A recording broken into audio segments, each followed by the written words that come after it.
Hermanos, les saludo en el amor del Señor, qué bueno verlos una vez más. Mantenga su vida abierta ahí en Juan 15, el 17 al 25. Vamos a ver qué es lo que el Señor tiene para hablarnos este día. Cuando era niño, me hablaba mucho de la diferencia entre el mundo e iglesia. Una cosa era el mundo y otra cosa era la iglesia, y que nosotros estábamos en franca pelea contra el mundo. Fui educado en principio en una iglesia congregacionalista, bautista, o de la línea bautista, y era una separación muy fuerte. No sé si ustedes también pasaron lo mismo, pero antiguamente o incluso ahora en algunas iglesias hay una fuerte teología entre la iglesia por un lado, el mundo por otro, y nosotros estamos contra el mundo, no estamos en el mundo, y hay una fuerte énfasis en algunas teologías con respecto a eso.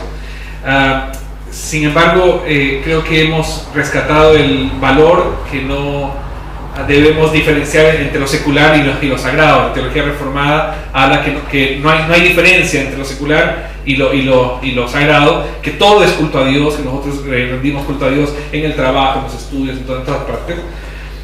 Y eso nos ayuda a no ser dualistas, así se le dice en la teología. Pero creo que nosotros tenemos que tener cuidado, porque a veces cuando le colocamos mucho énfasis de que nosotros somos parte del mundo y que estamos apartados del mal, así que rendimos culto a Dios y que todo es para la gloria de Dios, nos olvidamos de otro aspecto de la idea del mundo que Jesús nos presenta claramente.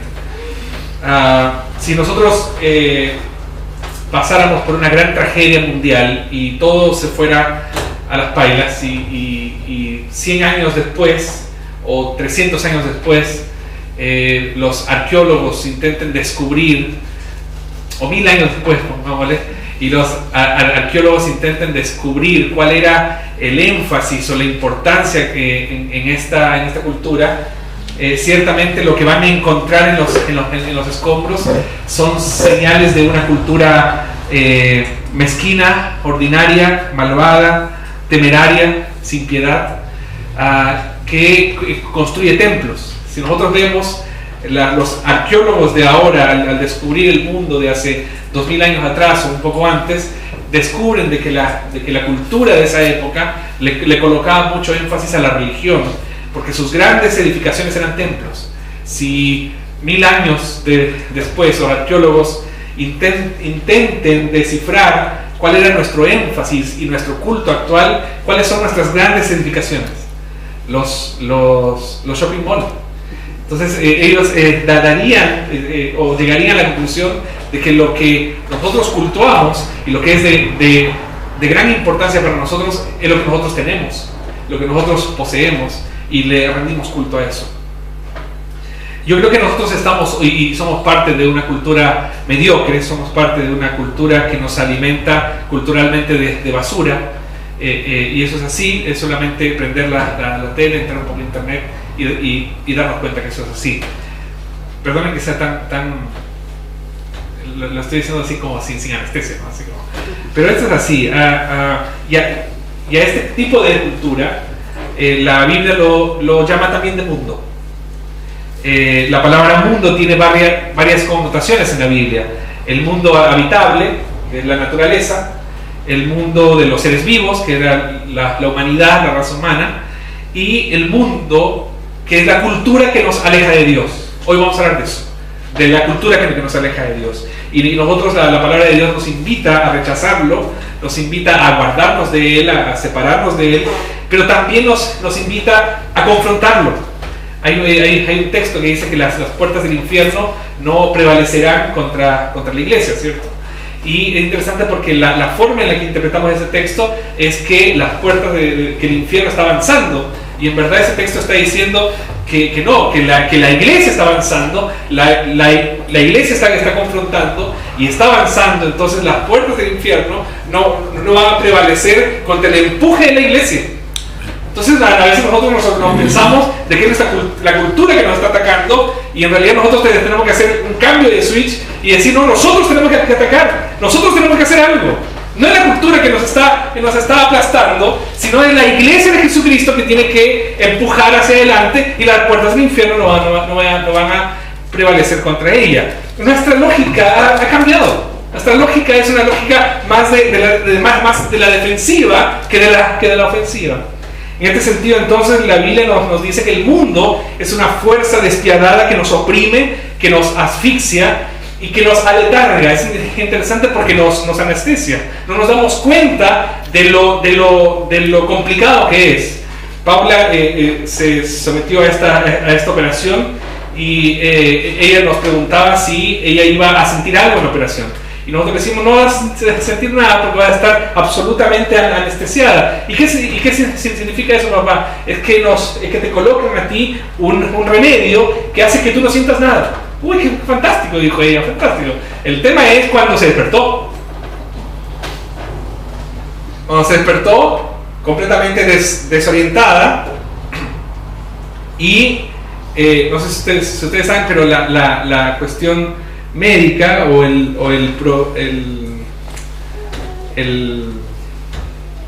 cuestión médica. La cuestión médica hace que uno tenga cierto dolor para saber si está todo ok. Y ahí es donde aplican nuevamente los remedios. Entonces la Paula comenzó a sentir todo el dolor y comenzó a llorar. Y se dio cuenta de lo que le habían hecho y que había sido invasivo. Yo creo que ciertamente nuestra espiritualidad muchas veces es así. Vivimos una espiritualidad anestesiada que no percibimos de que el mundo nos está asfixiando, de que el mundo está entrando, esta cultura mediocre está entrando a nuestras vidas, a nuestra espiritualidad, a nuestras familias, y no nos damos cuenta. Y en realidad cuando el Señor nos da un charchazo, nos dice reacciona, ahí es donde comenzamos a llorar y nos damos cuenta de todo el sufrimiento que el mundo trae a nuestras vidas. Entonces, ¿qué tipo de mundo es este? ¿Es una fuerza, es un espíritu, es un sistema, es una cultura, es una forma de pensar? Es un sistema que esclaviza mientras está prometiendo libertad. Es un sistema que entristece mientras está prometiendo alegría. Es un mundo que violenta mientras está ofreciendo paz. Es un mundo que fatiga mientras está ofreciendo descanso. No nos damos cuenta. No nos damos cuenta. Este mundo detesta la buena noticia de Jesús. Y es un sistema que gobierna, que influencia. Y el Señor dice, el mundo nos va a aborrecer. Pero el mundo nos va a aborrecer porque nosotros vamos a hacer algo. Si nosotros nos quedamos quietitos y nos acomodamos, el apóstol Pablo dice, no te conformes a este mundo, no te amoldes a este mundo. Claro, pues si nosotros nos amoldamos, está todo bien, nadie nos va a aborrecer. Entonces, pero si nosotros comenzamos a salir y a reaccionar y a avanzar ofensivamente, obviamente que vamos a causar cierta molestia. Este mundo es religión sin Dios. Mundo son las cosas que generan nuestra apatía, nuestra indiferencia, nuestra ansiedad, nuestra depresión, nuestro individualismo, egoísmo, avaricia, amargura. Eso es lo que hace este mundo con nosotros. Y es interesante porque influencia todo. Influencia iglesia, hogar, colegio, trabajo. Está siempre alrededor de nosotros. Nosotros lo consumimos y no nos damos cuenta que es lo que lo consumimos. Entonces este mundo, esta forma de pensar y actuar, odia los valores y principios cristianos que son diametralmente opuestos a él. Por eso yo quiero hablarles de la otra vereda. La otra vereda. Nosotros estamos en la otra vereda. Supuestamente nosotros estamos, o deberíamos estar en la otra vereda. Y la primera cosa que nos daría la luz de que tal vez nosotros estamos en la otra vereda es el amor. Es por causa de nuestro amor es que el mundo nos va a aborrecer. Miren lo que dice el versículo 17 y versículo 18. Esto os mando, que os améis unos a otros. Si el mundo os aborrece, sabed que a mí me ha aborrecido antes que a vosotros. El mundo es una cultura o es un sistema que promueve el aislamiento de las personas. Eso es un mundo que promueve el individualismo, la falta de cooperatividad o de cooperación. En nuestra cultura vale solamente el yo. Y nosotros no desarrollamos una cultura en el que el otro sea protagonista de mi espiritualidad. sino yo soy el protagonista de mi espiritualidad. Entonces lo que vale es el yo. Eso es influencia del mundo. Si ustedes se dan cuenta, sutilmente, ¿qué canciones cantamos nosotros en nuestra iglesia? En todas las iglesias, ¿qué canciones cantamos nosotros que nos inviten al servicio? Que nos inviten a pensar en el otro. Toda nuestra espiritualidad está enmarcada en lo que yo siento, en lo que yo pienso, en lo que yo espero de Dios, en el que Él me ama y que yo lo amo y que somos una pareja feliz con Dios. Y el Señor dice, no, la espiritualidad es de a tres, tú, yo y el otro. Y es interesante porque no nos damos cuenta que esta cultura se ha metido a traernos una espiritualidad egocéntrica. Entonces nosotros no podemos vivir nuestra vida cristiana separados los unos de los otros. Porque claro, estamos juntos, venimos a la iglesia juntos, pero nos llamamos hermanos, la familia de Dios, todo muy bonito, pero ni siquiera somos amigos. Porque la amistad se expresa en cosas muy concretas y muy prácticas. Entonces, cuanto más alejados, más distanciados estamos los unos de los otros, más frágiles nosotros seremos. Más frágiles nosotros seremos, más vulnerables nosotros nos tornamos, y solo seremos fuertes cuando estamos unidos. Esto os mando, dice el texto, que os améis unos a otros. Interesante porque la palabra de amar aquí, en el original, es una acción continua. Hoy más que nunca, ustedes continúen amándose como ustedes están haciendo. Y sigan haciéndolo, constantemente, sigan amándose. Entonces, cuando nosotros estamos en comunidad, uno cae y el otro lo levanta. Eso no se expresa. Eso no se expresa. O sea, tal vez estoy hablando de otra iglesia, pero si hay algo que me llamó la atención, que me llama la atención de la séptima iglesia, es esta calidez, es esta capacidad que ustedes tienen de sentirnos familia, pero de alguna forma juntos, pero no revueltos. De alguna forma nosotros nos queremos, pero no hay expresiones concretas de comunidad que puedan percibirse. Simplemente ir un poquito más adelante, profundizar un poquito, y nos damos cuenta que cada uno hace su cuento propio. Entonces, de alguna manera hay una fuerza poderosa en la unidad que nosotros tenemos que tomar en cuenta. Mirad cuán bueno y cuán delicioso es cuando los hermanos están juntos en armonía. Somos pocos y nos conocemos mucho. Ustedes saben que en nuestra iglesia, aquí en nuestra iglesia, no hay cosas en armonía todavía. Entonces nosotros tenemos que trabajar en eso, porque si no, nos debilitamos. Entonces, que un cordero tenga miedo o que una oveja tenga miedo de un lobo es algo normal. Pero que un cordero tenga miedo de otro cordero, que una oveja tenga miedo de otra oveja, es una perversión. ¿Se dan cuenta, no? Es una perversión. Entonces, lo que el mundo hace con nosotros es que nosotros nos tengamos miedo entre nosotros. Tengamos miedo de relacionarnos entre nosotros. Y esto es una realidad. Nadie se abraza en el sentido simbólico, porque si nos abrazamos. Nadie se abraza porque si no nos herimos mutuamente. Estamos juntos pero somos débiles. Es una espiritualidad no de oveja, es una espiritualidad de puercoespín. ¿Se dan cuenta, no? Entonces ahí está el desafío que nos presenta Jesús. Ahora más que nunca ustedes deben continuar amándose mutua e intensamente. Eso golpea esta cultura individualista, lo golpea. Y las puertas del infierno no prevalecerán contra la iglesia. Lo golpea. Entonces salga de ese bueno, no, si está todo bien con mi hermana, está todo aquí. Salgamos de esa ridiculez hipócrita en el que solamente nos engañamos nosotros.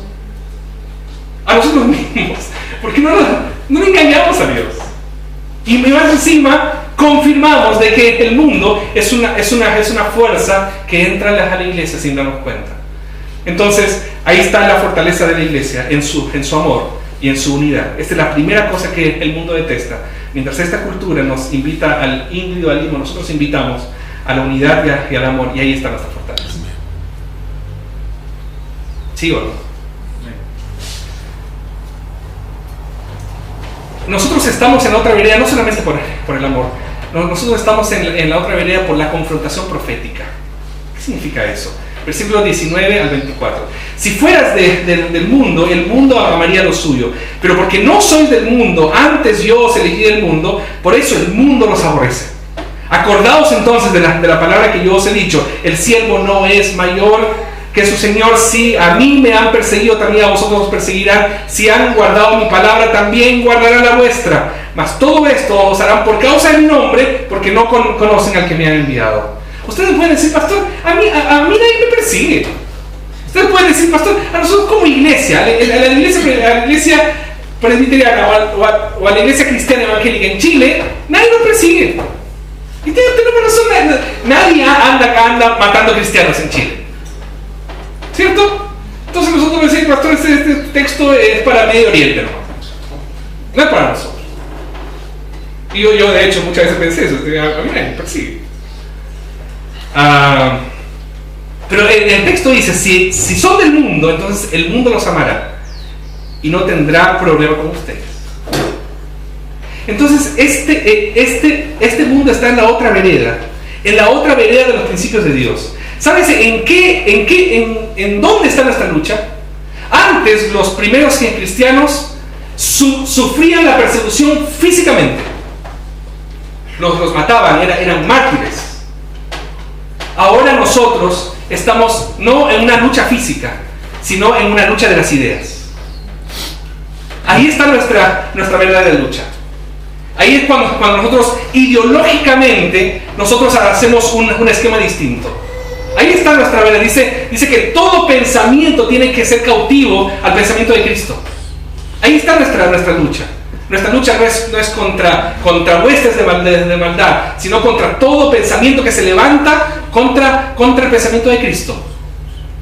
Entonces nosotros fuimos elegidos no para ser más que nuestro Señor. Si odiaron a Jesús, también nos van a odiar a nosotros. Tú no puedes pensar de que no, bueno, lo odiaron a Jesús y yo estoy flor, yo soy Gardel porque no, aquí no pasa nada. Y no, si tú eres discípulo, entonces también te van a odiar a ti. Tal vez no físicamente, pero sí en el mundo de las ideas. Nuestra acción cristiana contiene un mensaje que confirma los valores del mundo o va directamente en oposición a él. Ideológicamente, filosóficamente, no sé cómo plantearlo. ¿Tú piensas distinto a este mundo? Ese es el tema. Claro, antiguamente era otra parada. Era ponerme el signo del pez, del ictus, del pez, para que me reconocieran los cristianos. Pero en el momento que los romanos se dieron cuenta que esa era la señal de los cristianos, comenzaron a perseguir todos los que tenían esa cruz y los mataban. Ahora, claro, Apocalipsis dice que nuestras señales están en nuestra mente y en nuestras manos, en lo que yo pienso y en lo que yo hago. Entonces, somos llamados a vencer con el bien el mal, y mientras este mundo te dice no hagas nada, que bueno no es el que hace algo bueno por ti, sino el que no te molesta, como decía el filósofo Arjona. Fuimos elegidos nosotros. Quien se ríe escuchó la canción. Fuimos elegidos para vencer la apatía. Fuimos elegidos para vencer la indiferencia, la ansiedad, la depresión, el egoísmo, la avaricia, la amargura. Fuimos elegidos para eso. Tú no fuiste elegido para tener el título de calvinista cristiano. Tú fuiste elegido para vencer con el bien el mal. Esa es nuestra labor. Y cuando nosotros ideológicamente pensamos distinto a eso, somos perseguidos. Entonces debemos alejarnos de una espiritualidad tan egocéntrica que no nos permite pensar en el otro. Y aunque hay que cultivar una devoción personal, y nosotros tenemos que cultivar una espiritualidad más diaconal, en el que el otro sea protagonista. Y cuando los valores de la iglesia y el mundo caminan en la misma dirección, entonces nosotros estamos mal. Estar en la otra vereda es tener claro nuestra vocación profética. Cuando hay que decir, hay que decir. Pero claro, nuestra cultura dice, quédate quieto, padre, quédate piola. ¿Qué te andas metiendo en problemas? Quédate piola. Y nosotros le creemos a ese... No estoy hablando de prudencia, estoy hablando de cobardía. Tú sabes cuando tienes que hablar y te has callado. No estoy hablando de prudencia. Una vez tenemos que por prudencia manejar estratégicamente la verdad. Estoy hablando de cuando tú tenías que hablar, no hablaste. Por cobarde. Entonces, claro, no estás en un coliseo romano para testificar a Cristo, pero sí estás frente a tu jefe, frente a un compañero de estudios, frente a tu familia, donde demuestras o tu valentía o tu cobardía. Entonces, ¿qué diferencia hay con Pablo, con Pedro, con Santiago, con Andrés, mártires de la causa de Cristo? Mas todo os harán por causa de mi nombre, porque no conocen al que me ha enviado. Listo. Y la última, ¿por qué nosotros deberíamos estar en la otra vereda? Si lo estamos, tal vez no lo estamos, es por causa de la coherencia. Miren lo que dice el versículo 22 al 24. Si yo hubiera venido, si yo hubiera venido ni les hubiera hablado, si yo no hubiera venido ni les hubiera hablado, no tendrían este pecado. Pero ahora no tienen excusa por su pecado. El que me aborrece a mí, también a mi Padre aborrece. Si yo no hubiese hecho entre ellos obras que ningún otro ha hecho, no tendrían este pecado. Pero ahora han visto y han aborrecido a mí y a mi Padre. Yo demoré un poco en darme cuenta de este texto. Me costó la interpretación de este texto. Porque aquí nos muestra dos cosas que irritan al mundo. Que es lo que yo le decía de la mente y las manos. Si yo no les hubiera hablado, levantar la voz. Y si yo no hubiese hecho entre ellos obras, dice Jesús, usar las manos. Si hay algo que no tenemos en una cultura como esta, es consecuencia, es coherencia. No tenemos, no existe. Y si algo hay, todos tenemos tejado de vidrio, como dicen. Pero que se levante alguien con coherencia, alguien creíble. Si usted se da cuenta, ¿qué es lo único realmente de valor que uno tiene? Es la credibilidad. Si uno pierde la credibilidad, está sonado. Pierde la credibilidad con tu familia, sonado. Pierde la credibilidad con tus acreedores, sonado. Pierde la credibilidad con tu trabajo, sonado. Por no decir otra cosa, sonado. Estamos fritos, por no decir otra cosa. De verdad. Entonces, aquí vemos a Jesús como el maestro de la coherencia. Yo les hablé y yo hice obras entre ustedes. Coherencia. Ya, ok. Creo que usted ya me cachó para dónde voy. Lo interesante aquí es que su manifestación histórica, su llegada al mundo, colocó en evidencia el pecado de rechazo del mundo hacia Dios. Estamos llenos de personas que dicen, no, si nosotros creemos en Dios. No, si el Dios de los musulmanes es el mismo que nuestro. El Dios de tal religión es el mismo que nuestro. Todos aquí no, si yo creo en Dios.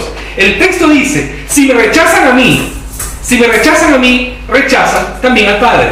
No es el mismo Dios. Es el mismo Dios en la medida que yo reconozca a Jesucristo. Ahí se convierte en el mismo Dios. No es el mismo Dios. Entonces el mundo negó lo innegable, el mundo rechazó lo que no se podía rechazar y el mundo le dio la espalda a lo evidente. ¿Creemos en Dios? Muy bien. Esta gran mentira se torna evidente con la llegada de Jesús. Si yo no hubiera venido, no hubiera sido tan evidente que ustedes no creen en Dios. Eso es lo que le está diciendo al mundo. ¿Ustedes creen en Dios? Muy bien, crean en mí entonces. Si no creen en mí, entonces ustedes no creen en Dios. Es así de sencillo. Entonces,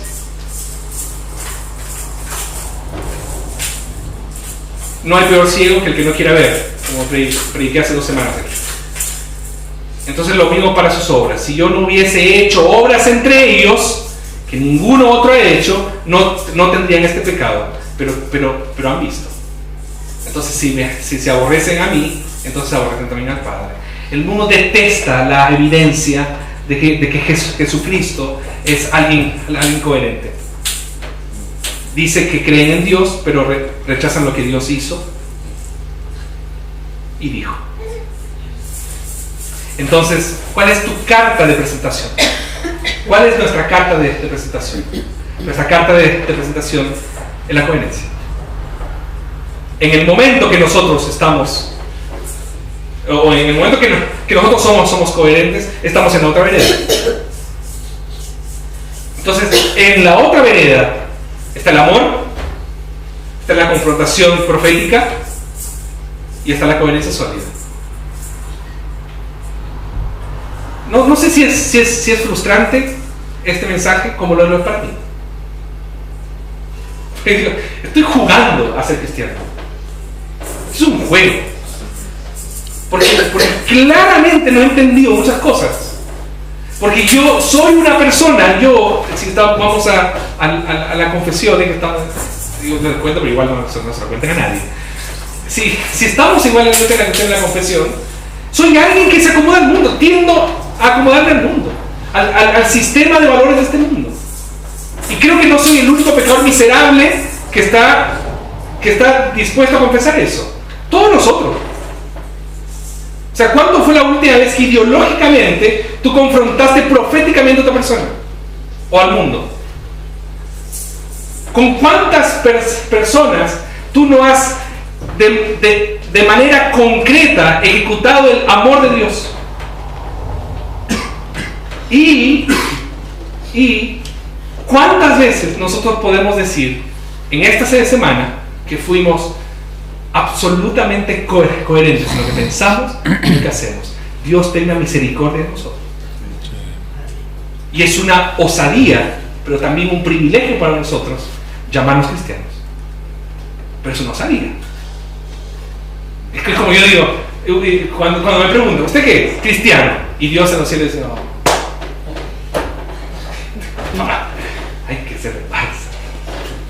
Yo creo que muchas veces Dios se plantea eso. Y gracias a Dios que Cristo está entre él y yo, porque si no sería consumido. Porque Dios es, tú eres cristiano y Dios es cristiano, no. Porque claramente esas 3 cosas de la otra vereda. Entonces, 25 para terminar. Pero esto es para que se cumpla la palabra que está escrita en su ley. Sin causa me aborrecieron. A ver, si tú estás en la otra vereda, ok, de la otra vereda no hay gente tranquila. Hay gente que te está escupiendo, insultando, tirando huevos podridos y tomates podridos. No es caminar tranquilos cada uno por su propia vereda. Hay un enfrentamiento. Entonces, vale la pregunta: ¿tú te sientes enfrentado al mundo? Yo estoy en problemas con lo que estoy predicando, tengo que reconocerlo, creo que usted también. Pero caminas por la vida enfrentado al mundo. Tremendo. O sea, tampoco le estoy diciendo que vaya escupiendo a las personas, no, tampoco le estoy diciendo que vaya insultando a las personas, no estoy diciendo eso. Pero tú te sientes ideológicamente, filosóficamente, espiritualmente confrontado a un mundo que te aleja de Dios. Ese es el desafío de este texto. Confrontados al mundo, enfrentados a Él. Y esto es para que se cumpla su palabra. Salmo 69:4 dice: más que los cabellos de mi cabeza son los que me odian sin motivo. Muchos son los enemigos gratuitos que se han propuesto destruir. Hermanos, esta es una palabra que nosotros también tenemos que asumir. Muchos son los que soportarán la idea del cristianismo, pero muchos otros no la van a soportar. ¿Y por qué no va a soportar? Por tres cosas: el amor unido, la confrontación profética y la coherencia sólida. Caminemos entonces por esta vereda, pero no en la posición defensiva, cortémosla con esa posición, sino en una posición ofensiva. De hecho, una de las figuras que utiliza la palabra de Dios para el pueblo de Dios, para la iglesia, es la de un ejército. Pero a esta altura son un ejército que está en cuartel, así como haciendo asado, ¿o no? Lo presentan como ejército. ¿Qué ejército somos nosotros? Un ejército de asado ahí comiendo cerveza, pasándola bien. Y el Señor dice: hay una guerra ahí, ustedes están ahí. Entonces, sigamos caminando, luchando, enfrentándonos, porque vale la pena vivir la vida y esta lucha solo por Él. Lo dejo ahí porque ya está. Oramos.